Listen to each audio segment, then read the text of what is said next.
Bueno, muchísimas gracias a todos y todas por estar acá, por tenernos la paciencia, por aguardarnos para darle inicio a esta actividad. Lo cierto que, bueno, tuvimos algunos conflictos, algunos inconvenientes técnicos, pero bueno, por suerte ya estamos para dar inicio a esta charla en el tercer Congreso Americano de Mediación, en donde estoy convencido de que vamos a escuchar a dos doctoras que en este tema son referentes no solamente a nivel nacional, sino que también internacional, ya que los fallos de cada una de ellas están siendo utilizados, por así, entre otras cuestiones, en un curso de especialización que dicta la Universidad de Ginebra, en la cual he tenido la oportunidad de leer fallos tanto de la doctora Mariana Rey Galindo como de la doctora Pascual. Eh, quiero hacer una presentación corta porque van a venir preguntas que son muy interesantes, así que hago la presentación y vamos a ir continuando. La doctora Mariana Regalindo es docente de grado y posgrado, es doctora en Derecho, postdoctorada en Ciencias Sociales, Infancia y Juventud, titular del Juzgado de Familia y Sucesiones del Centro Judicial Monteros de la provincia de Tucumán. Ella también es co-coordinadora en el ensamble de la familia Ledesma Armanini Regalindo. La doctora Rey Galindo nos va a estar informando y clarificando muchas o una enorme cantidad de lo que hace a el tema de este conversatorio que se llama lenguaje claro como forma de pacificación de conflictos en la justicia juvenil y de familia. Doctora Galindo, le voy a dar la palabra a usted para después hacer la presentación con la doctora Pascual. Doctora Galindo, el piso es suyo. Muchísimas gracias a los que me acompañan en este panel. Gracias, Luciano. Gracias, Marta, por invitarnos.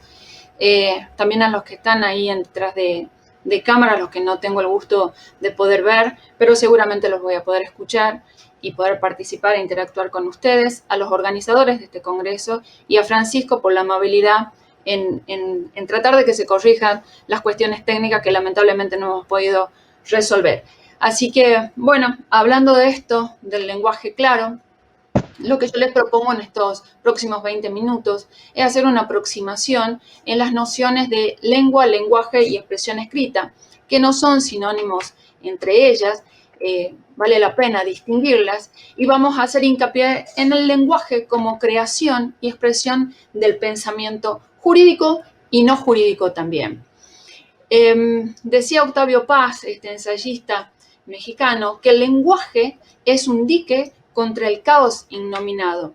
Voy a hacer este puntapié porque desde el lenguaje jurídico nosotros nos vemos involucrados, no tan solo nosotros, sino los destinatarios de nuestros escritos, de nuestros mensajes, se ven involucrados o se ven llenos de papeles con textos rebuscados, con usos arcaicos, generalmente en latín, en lo que suelen confundirse incluso hasta con mensajes encriptados y en los que necesitan muchas veces hasta traductores interpersonales para poder saber qué es lo que nos ha querido decir el juez, el abogado, cuando escribe lo que escribe y cuál es el mensaje que encierra ese texto. Entonces, la claridad del lenguaje o esta corriente del lenguaje claro es una herramienta para la accesibilidad de la justicia. Uno de los derechos humanos fundamentales, y en cuanto a derecho procesal se trata, es el acceso a la justicia. Lo que propongo en esta tarde es hablar de la claridad del lenguaje como herramienta de accesibilidad de la justicia para los usuarios de ese sistema. No tan solo nosotros los abogados, sino principalmente la gente que no es de la comunidad jurídica, que es el usuario en sí, el justiciable, lo que le llamamos nosotros.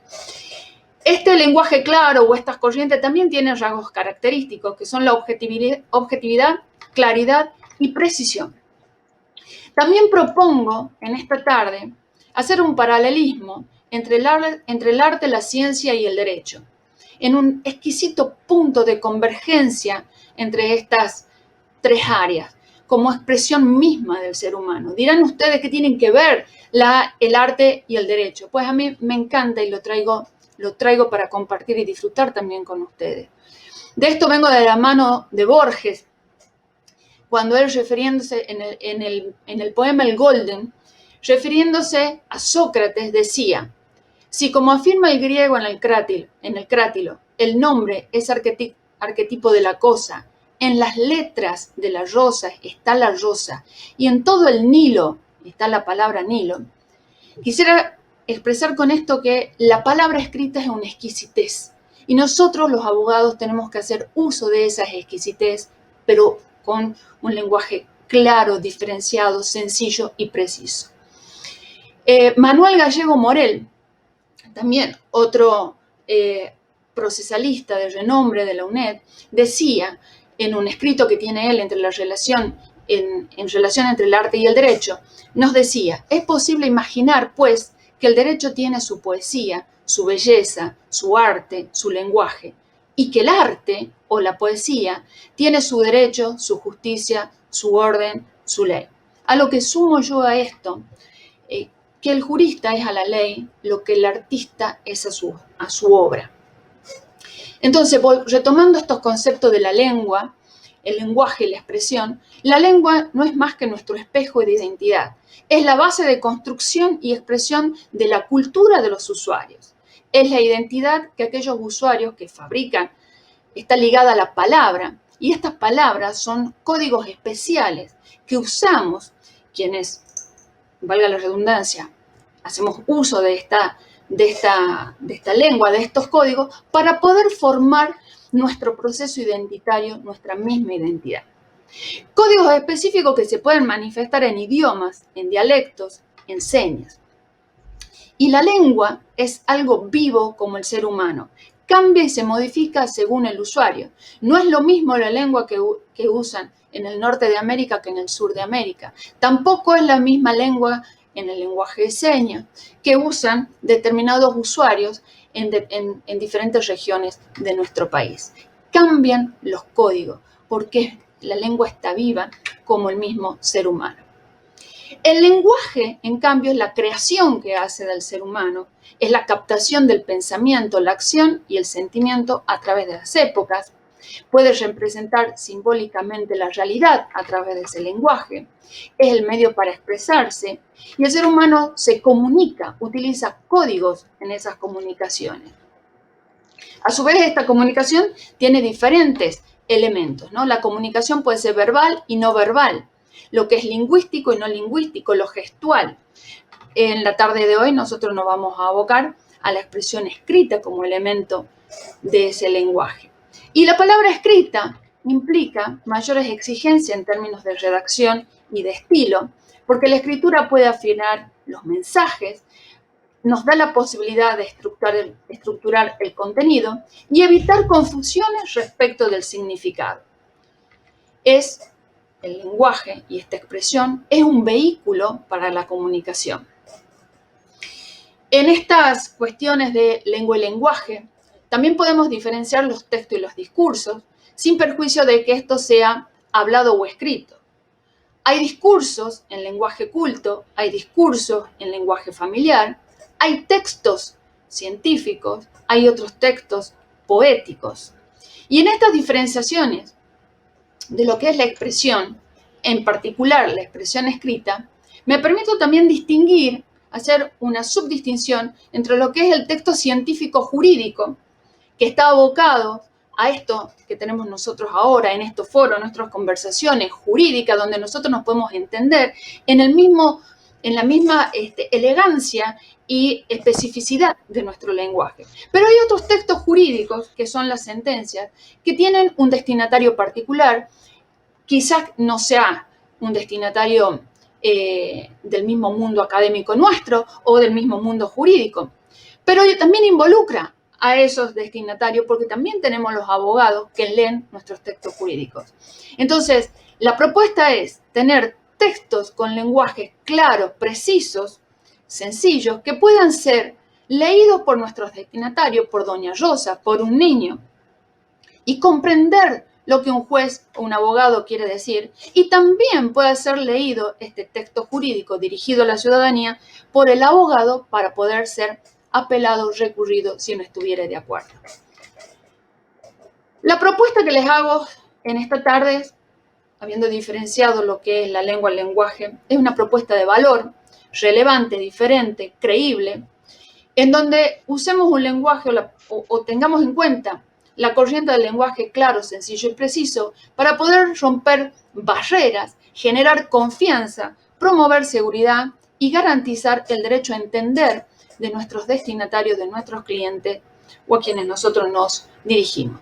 Esto viene de la mano ya, no es nuevo, viene desde el año 2016 en la Cumbre Judicial Iberoamericana, en donde en asamblea plenaria se aprobó el diccionario jurídico prehispánico que pretende cumplir con determinados objetivos. Entre esos objetivos está la unificación del léxico jurídico, la constitución de un verdadero derecho fundamental del debido proceso, la legitimidad de la judicatura, que está estrechamente ligada a la claridad y calidad de sus resoluciones judiciales, y clarificar el lenguaje jurídico en los textos que afecten en forma directa al ciudadano.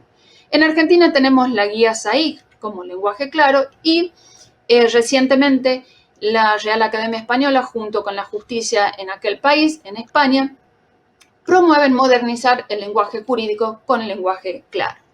Por supuesto que para poder tener o poder usar esta técnica del lenguaje claro, tenemos que tener en cuenta determinadas pautas, como por ejemplo, la terminología que tenemos que usar no debe ir en desprestigio de la precisión jurídica, pero tiene que ser lo suficientemente clara, no tan solo para poder ser comprendida, sino también tiene que ser clara o accesible a la lectura de su destinatario. Desde mi juzgado tenemos las siguientes propuestas. Por ejemplo, textos simples para cosas simples, que después si ustedes quieren lo comparto. En sentencias que tienen que ver con homologaciones, ¿no? Son cuestiones de todos los días. Las partes presentan un acuerdo y le piden al juez su homologación. Pero incluso la palabra homologación tenemos que explicar lo que significa eso. No al abogado, sino a la parte. Con lo cual nosotros en la resolución, por ejemplo, ponemos confirmar, y entre paréntesis, homologar, con fuerza de sentencia y sin perjuicio de tercero lo convenido entre la señora tal y el señor tal, nombrándolos cada uno por sus primeros nombres y no erradicar la palabra actor y demandado cuando está dirigido a ellos.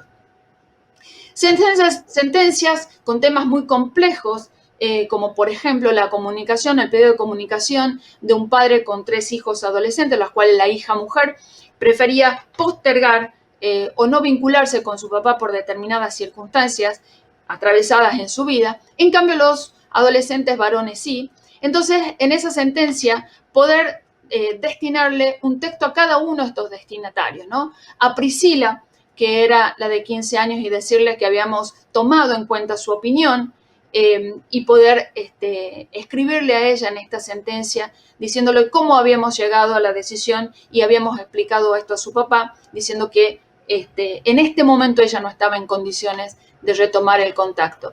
Otro texto para Pablo y para Danilo de 14 y 12 años, diciéndole que ellos sí iban a tener esta comunicación en la forma que habían propuesto para con su papá, sin perjuicio de lo que había dicho Priscila. Y por supuesto que en la parte del resuelvo, también tratar de acomodar las palabras para que Jesús, que es su papá, pudiera entender que Priscila no quería, y las razones por las que habíamos llegado a esta decisión, en cambio Pablo y Danilo sí. Entonces a Jesús le dijimos, Señor, Jesús le explicó lo siguiente, en la misma parte del resuelvo: soy la doctora Mariana Rey Galindo, juez de este juzgado, sin perjuicio que su abogado pueda notificarle e informarle lo que resolví, quisiera dejar abierta la invitación para que venga a verme, si así usted lo desea, cuando usted lo decida, y en ese momento poder explicarle personalmente de qué se trata esta sentencia, una decisión por escrito, el sentido que tiene la misma y las razones por las que tomé esta decisión. La misma invitación le hice a Priscila, Pablo y Danilo. La ley le concede este derecho y es que todos reciban la información en forma clara y sencilla. Esta invitación es una opción y todos quedan invitados por mí. En las actas de audiencias también proponemos otras modificaciones y en el caso, les tenía preparado acá en el Power, después si quieren paso toda la información en PDF. En el caso de Luz, una adolescente de 15 años con su hijo, víctima ella de violencia por parte de su pareja, quien llamaba esposo, de 17 años. Entonces, la propuesta en cómo redactar un acta es la siguiente. Comienza la charla, Mariana saluda al adolescente, le pregunta cómo prefiere que la llamen, ella responde Luz, luego nos presenta a todos, nos saludamos, presentamos a todos los profesionales con nombre y función de cada uno y saludamos a Luz. Mariana le agradece aceptar la videollamada y le pregunta por su hijo, su nombre, cuánto tiempo tiene. Ella nos cuenta que se llama Nehemías, que viven juntos y que tiene 1 año y 8 meses, que su nombre lo eligió después de leer la Biblia. Seguidamente Mariana le consulta sobre otras cuestiones, bueno, y avanzamos en esta charla. Para terminar en la misma acta, la propuesta de nuestro juzgado es cambiar el final de las actas jurídicas, cuando dice, y he oído lo expuesto su señoría, decide. Bueno, en el caso de personas menores de edad y de los niños involucrados en un proceso judicial, preferimos hacerlo de esta manera. Para terminar con la charla, y una vez que Luz fue escuchada, es que decido lo siguiente.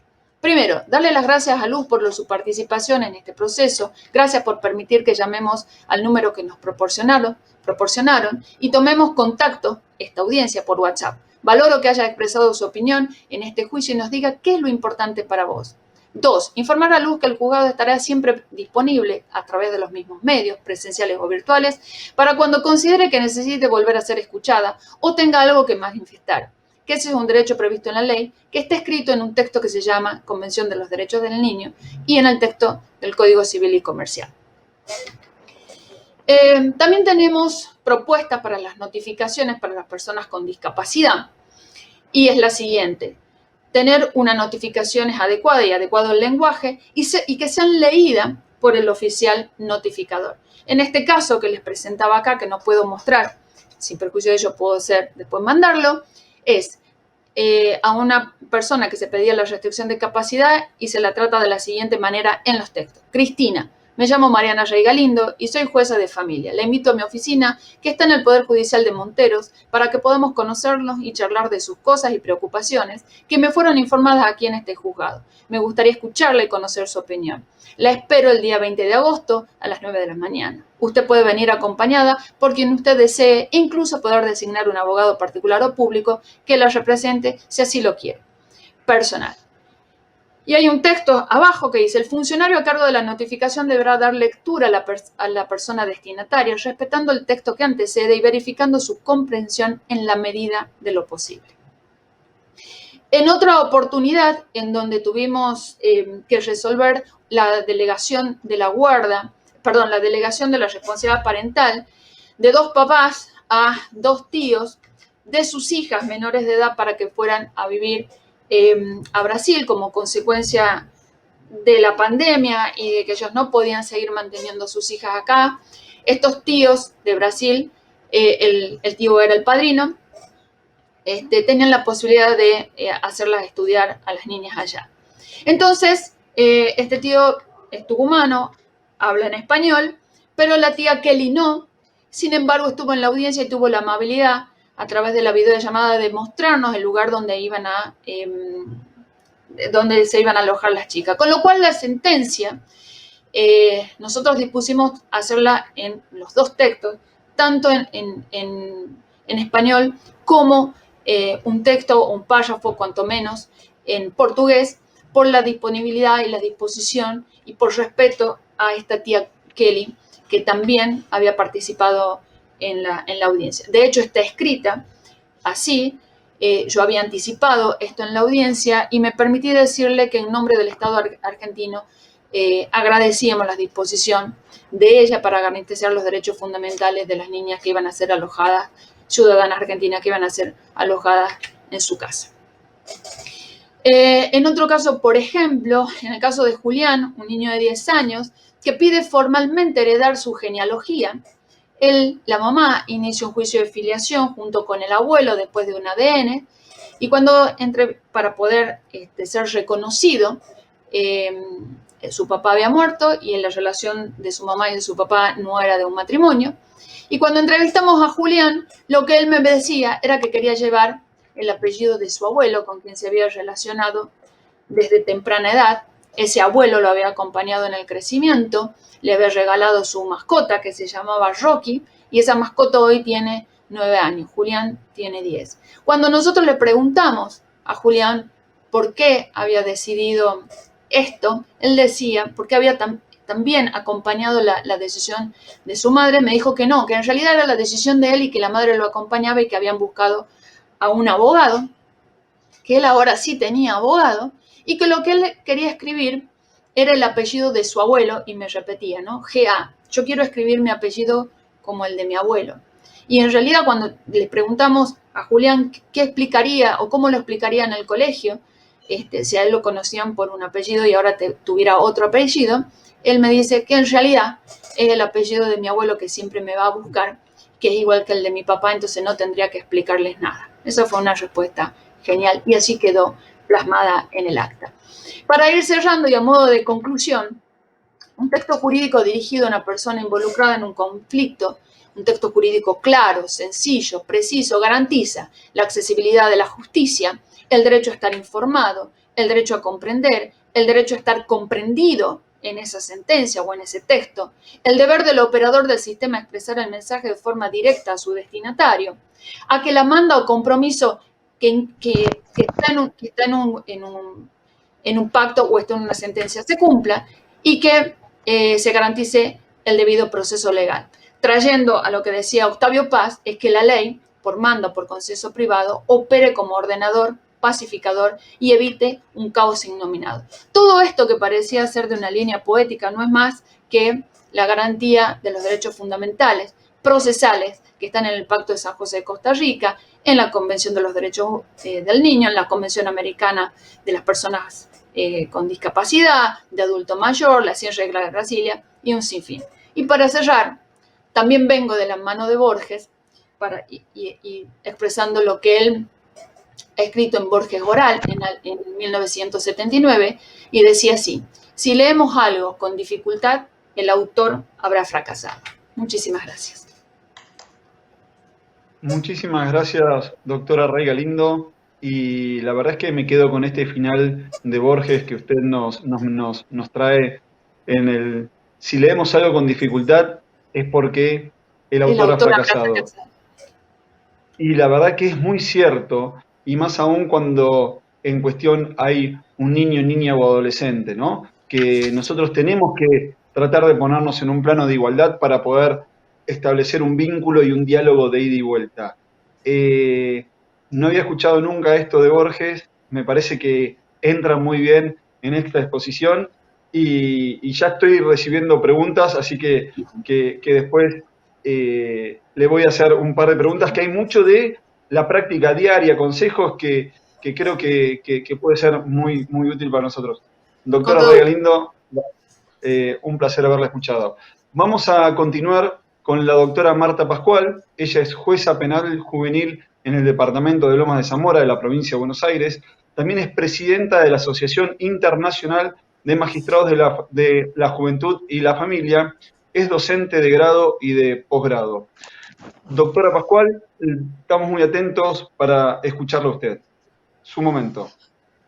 Buenas tardes. Bueno, para mí un gran placer poder compartir este espacio con Mariana Rey Galinda, y me quedaban tantas cosas pensando.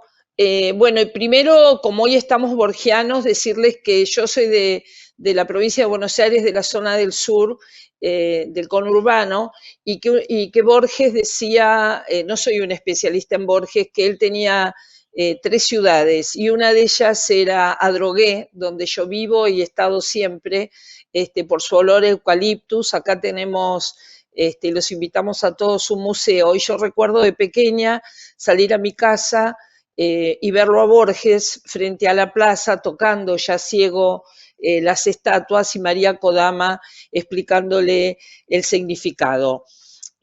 Así que bueno, yo de esta pequeña reseña de mi pueblo, de mi ciudad, agradecer el esfuerzo que han hecho los organizadores de este tercer congreso, en la persona de Leo Tarán, que además es una persona que siempre atiende el teléfono y siempre está dispuesto a darte una mano. Y además, convalidar y también contarles que Mariana es una precursora en este tema y que no es fácil para los operadores del sistema, porque muchos de nuestros colegas piensan que cuanto más difícil escriben, mejor es, y además las cámaras, o en mi caso, yo voy a hablar desde mi lugar en lo penal juvenil, y desde las cámaras tampoco les gusta esto. Me suelen decir que si pronto voy a escribir con palotes o como chicos de jardín de infantes, por esto que contaba Mariana, de hablar lenguaje claro, escribir en una manera sencilla, entendible, y además como yo también comparto el Tribunal Único de Responsabilidad Penal Juvenil, mis colegas, a quienes aprecio mucho, les parece un horror. Así que lo que hago en las sentencias es pongo un párrafo en mi carácter de ferviente propulsora de lo que es la justicia restaurativa, en donde está el ofensor, en este caso un menor de edad, donde está la víctima y está la comunidad. Y le pongo un párrafo a la víctima, comprendiéndole o comprendiendo su dolor o tratando.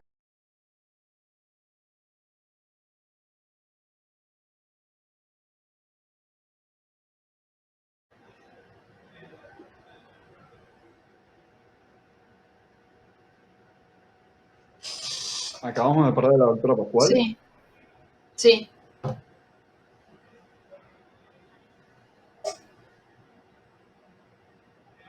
Si no, lo que podemos ir haciendo es, doctora Rey Galindo, yo le puedo ir Sí, haciendo las preguntas a usted, con todo gusto. así, Sí, sí. así vamos avanzando.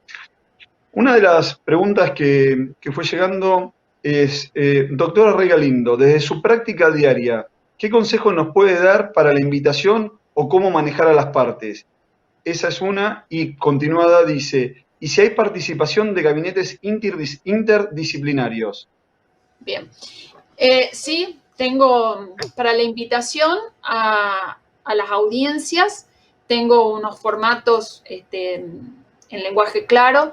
Cuando es de niños, incluso, bueno, cuando usábamos el papel teníamos una cédula especial para los niños en lenguaje claro, parafraseando incluso el artículo 12, diciéndole que podía venir acompañado una persona de su confianza. E incluso si no podía venir el día que nosotros teníamos previsto para la audiencia, también podía llamarnos para poder cambiar. Esto en pos de que uno fija una audiencia judicial y este niño puede ser el día de su cumpleaños, que nos pasó y nos pareció tremendo que vayan a una audiencia judicial el día de su cumpleaños, como también circunstancias de pruebas, de exámenes, bueno, y en pandemia incluso hasta de traslado. Entonces, si tenemos, y lo puedo compartir con todo gusto, me escriben al mail. Mi mail es marianareygalindo@gmail.com, y con todo gusto comparto lo que nos viene funcionando en el juzgado con éxito, tanto para la invitación a personas menores de edad y a personas en situación de discapacidad. Lo que no quiere decir que para los adultos no tengamos que adecuar los lenguajes también, ¿no? Quizás con un poco más de elegancia, pero siempre con un lenguaje claro, porque el destinatario, y cuando va al domicilio real, ¿no? Esto todos lo manejamos, no es un abogado. Entonces, no puede asustarse ante la convocatoria o una audiencia o una entrevista. Así que bueno, con todo gusto lo comparto. Y sí intervienen las audiencias, intervienen el gabinete psicosocial, nosotros le llamamos así, pero tengo intervención con la interdisciplina. Las audiencias y las escuchas es con la interdisciplina, donde tenemos intervenciones coordinadas, complementarias y convergentes. Bien. Otra pregunta que tenemos acá, doctora, es, se resalta el mucho trabajo de campo y qué elementos es que usted ha ido seleccionando o recogiendo a partir de dicha experiencia para después volcarla, digo, a ver, no sé, por ejemplo, cómo es que empieza a interactuar, cuál es el método para romper el hielo en las conversaciones con los niños o con los adultos, puesto que entiendo que muchas veces esta situación no solamente es de difícil comprensión para un joven, sino que también lo es para un adulto. Entonces,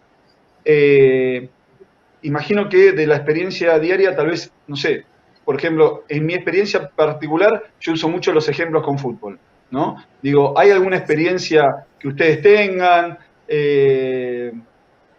Yo, a ver, voy a contar yo mi experiencia que hago para después empezar a hacer un role-playing con usted, doctora. Dale, Yo lo que hago dale. es, cuando llegan a mi defensoría, ¿bien? Lo cierto es que llegan en una situación de nerviosismo, no saben quiénes somos, no saben qué hay del otro lado de la puerta.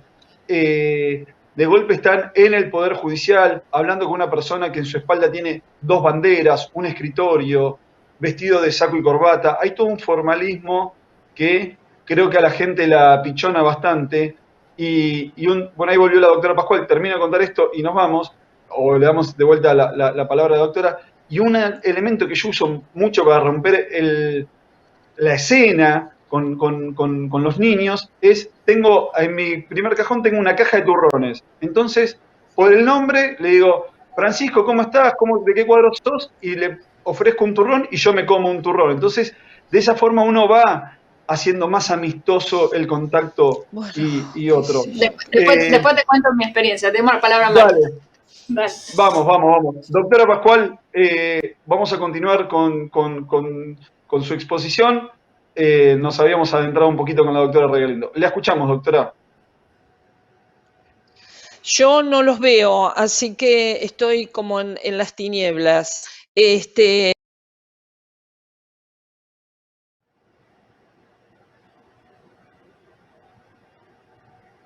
Nuevamente la perdimos, ¿no? Sí, otra vez. Bien. Bueno, Entonces, vamos a escuchar. Bien.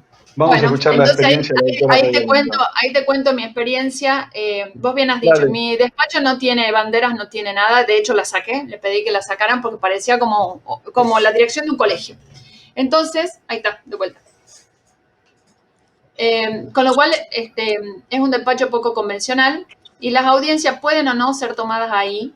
Las audiencias pueden ser tomadas en el patio, en el bar, cuando eran presenciales. Así que no importa. Y la audiencia nunca empieza conmigo. Ahí está el equipo interdisciplinario cuando empieza la audiencia fuera del despacho, cuando era posible de tener presencial. Empieza con los chicos que están preparados, todos mis chicos están desde el mostrador para adentro, estamos todos preparados. Entonces había como tips. Ahí está Marta de vuelta.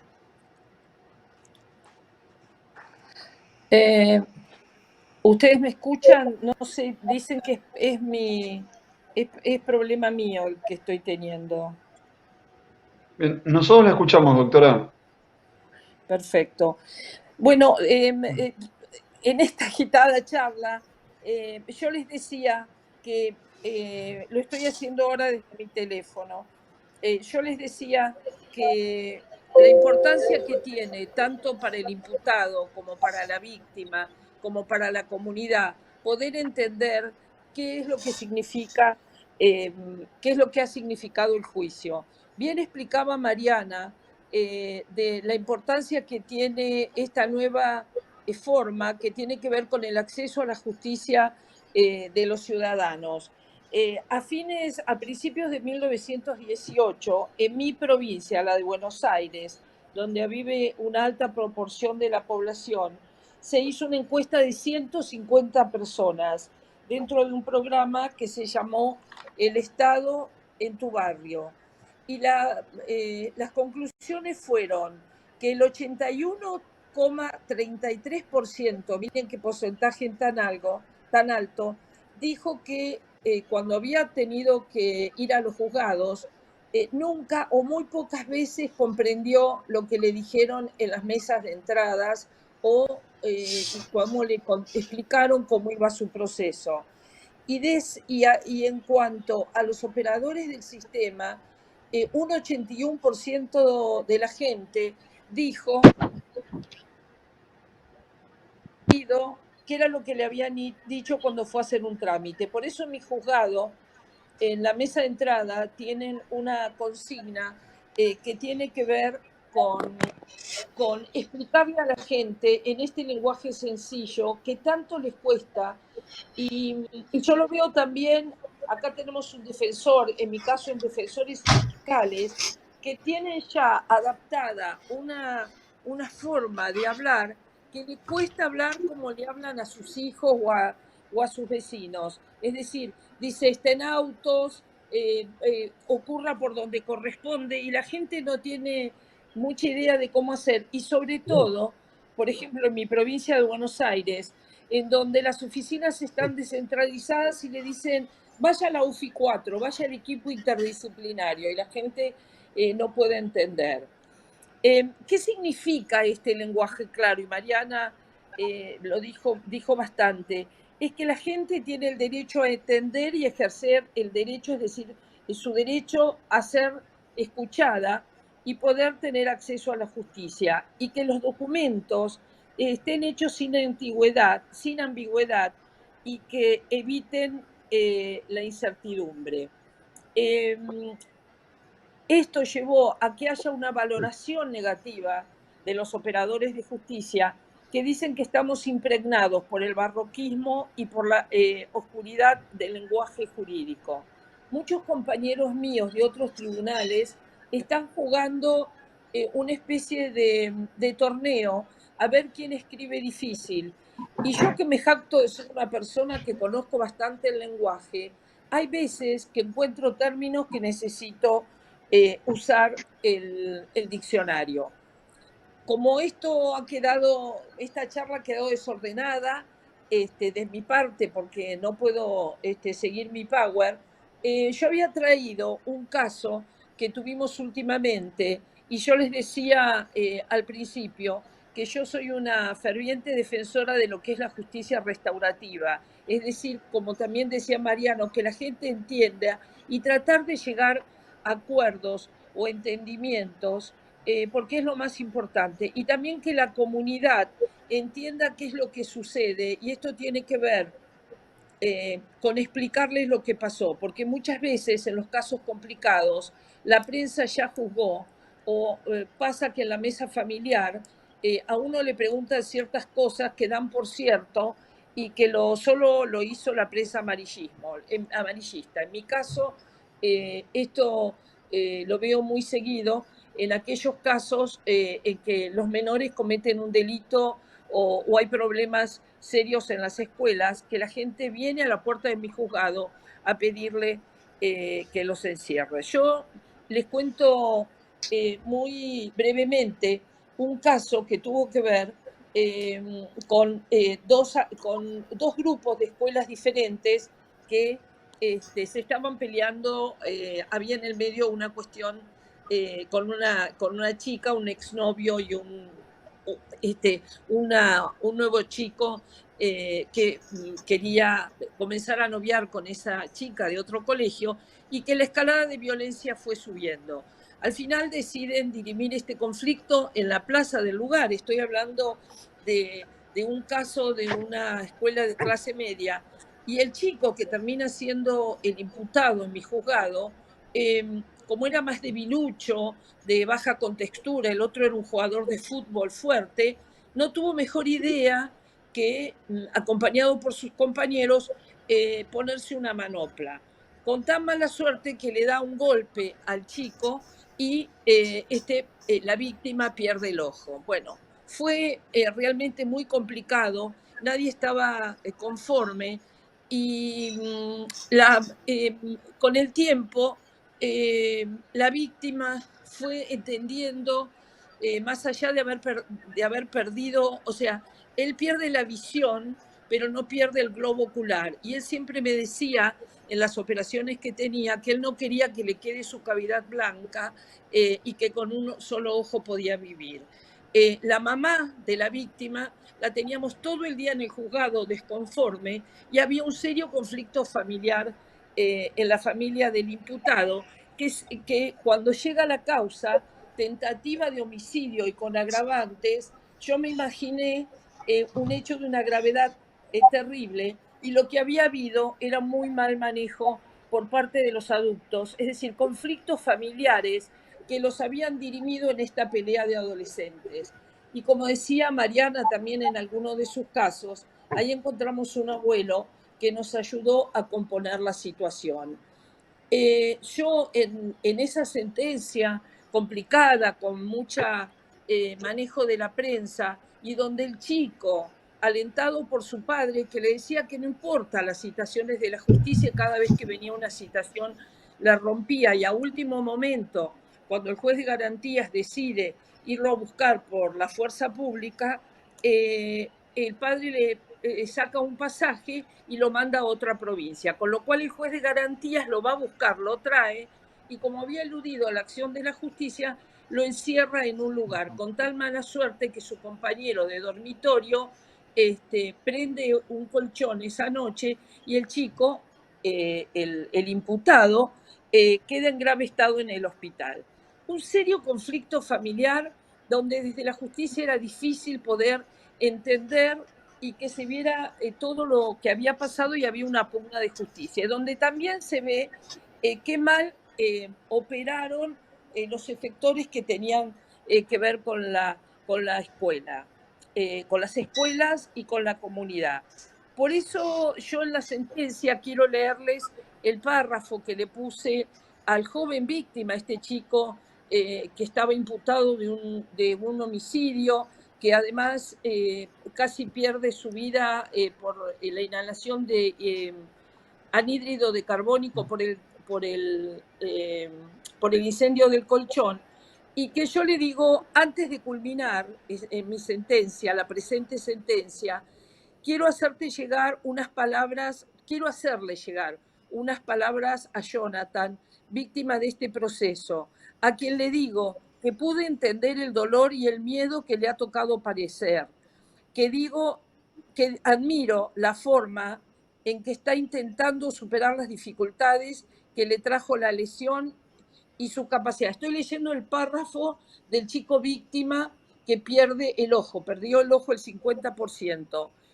Entonces, que está intentando superar las dificultades que le trajo la lesión y su capacidad para situarse en el lugar del agresor, corriéndose del deseo de venganza. Ellos llegaron a una mediación, aunque el chico, la víctima, le dijo que no lo iba a perdonar, pero que bueno, tampoco le guardaba rencor.